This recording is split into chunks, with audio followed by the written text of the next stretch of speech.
ప్రపంచ దరిద్ర దినోత్సవం మనం జరుపుకుంటున్నాం. ఇది 1970లోని ప్రారంభమైన ఈ రోజు పర్యావరణాన్ని రక్షించడం కోసం మనందరం ఈ దినోత్సవాన్ని జరుపుకుంటున్నాం. అందరూ ప్లాస్టిక్ వినియోగాన్ని తగ్గించాలి, మొక్కల్ని నాటాలి, మన భవిష్యత్ తరాలకు మనం పర్యావరణాన్ని శుభ్రంగా ఉంచాలి. 22వ తేదీన మనం ఈ దినోత్సవాన్ని జరుపుకుందాము.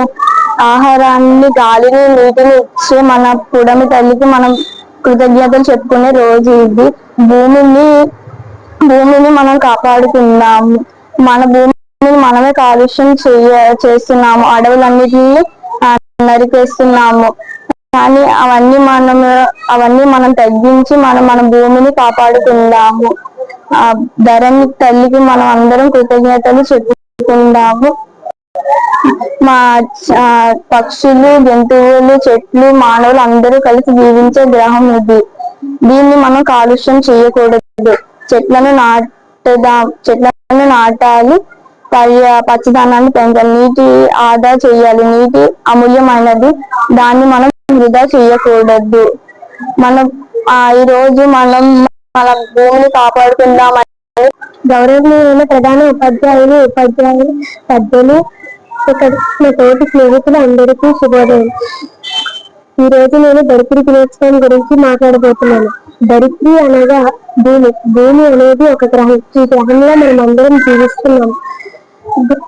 ఈ గ్రహాన్ని కాపాడుకోవాల్సిన బాధ్యత మన అందరిపైన ఉన్నది. కాబట్టి ప్రభుత్వం ప్రతి సంవత్సరం ధరిత్రి దినోత్సవాన్ని నిర్వహిస్తుంది. ఏప్రిల్ 22న ఈ దినోత్సవాన్ని మనం జరుపుకుంటున్నాం. గత సంవత్సరం మన శక్తి మన భూమి అనే పేరుతో జరుపుకున్నాం. కాబట్టి మనం అందరం కాలుష్యాన్ని తగ్గించి పర్యావరణాన్ని రక్షించాలి. మొక్కల్ని నాటాలి, చెట్లని నరకరాదు, నీటిని పరిశుభ్రంగా ఉంచాలి, పర్యావరణాన్ని పరిరక్షించాలి. ధరిత్రి దినోత్సవం ద్వారా ధరిత్రిని కాపాడవలసిన బాధ్యత మనందరిది. ఈ స్లోగాన్స్ ని మనం పాటిద్దాం. మన భూమి మన బాధ్యత. మేడం గారు, ఉపాధ్యాయులు అందరికీ నా నమస్కారాలు. నా పేరు పూర్ణ హరీష్. నేను అక్షర స్కూల్లో 8వ తరగతి చదువుతున్నాను. ఈరోజు ప్రపంచ ధరిత్రి దినోత్సవం ఏప్రిల్ 22న మనం జరుపుకుంటాము. ఈ దినోత్సవం మనకు ఒక సందేశాన్ని ఇస్తుంది. అదేమనగా మన భూమిని మనం కాపాడుకోవాలి. మన భూమిని కాపాడుకునే బాధ్యత మనది. మన భూమి మీద ఒకటి జీవం ఉంది. మనం తాగే నీరు, మనం తినే ఆహారం, మనం పీల్చే గాలి అంతా మనకు భూమి నుంచే లభిస్తుంది. కాబట్టి ప్రతి ఒక్కరూ భూమిని కాపాడాల్సిన బాధ్యత ఉంది ప్రతి ఒక్కరికి. మనం చేసే కొన్ని పొరపాట్ల వల్ల భూమికి కొంచెం డ్యామేజ్ అవుతుంది.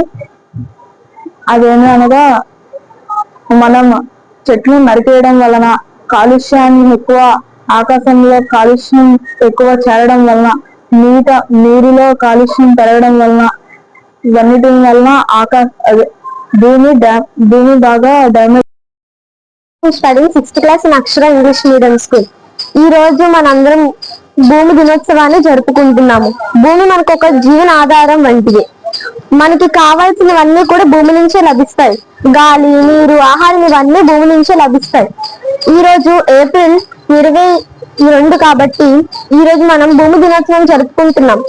మనం భూమిని కాలుష్యం చేస్తున్నామని చెప్పి అందరికీ తెలుసు, కానీ ఎవరు కూడా భూమిని కాపాడట్లేదు. ప్రస్తుతం కాలుష్యం, అడవుల నరికివేత చేయడము, ఇంకా పరిసరాలను కాలుష్యం మంచిగా ఉంచాలి. కానీ అందరికీ తెలుసు కాలుష్యం అవుతుందని, కానీ ఎవరు కాపాడలేకపోతున్నారు. ఏప్రిల్ 22 కాబట్టి ఈ రోజు నుంచి అయినా మనందరం కలిసి వారానికి గాని నెలకు గాని ఒక్క చెట్టు నాటినా కూడా మనం ఎన్నో మంది భవిష్యత్తును నాటినట్టే. మనము చెట్ల నుంచి ఆక్సిజన్ వస్తుంది. ఇంకా మనందరికీ కూడా తెలిసింది ఏంటంటే అడవుల్లోని అన్ని కూడా చెట్లు నరికివేత చేస్తున్నారు. అందుకే మనము నెలకు ఒక్క చెట్టు నాటినా కూడా మన భవిష్యత్తు కాపాడుకున్నట్టే. అందుకని చెప్పి ఈ రోజు నుంచి చెట్లు నాటడం మొదలు పెడితే మన అందరం భవిష్యత్తులో కూడా కాపాడబడుతుంది. అందుకే చెట్లు నాటండి. Thank you.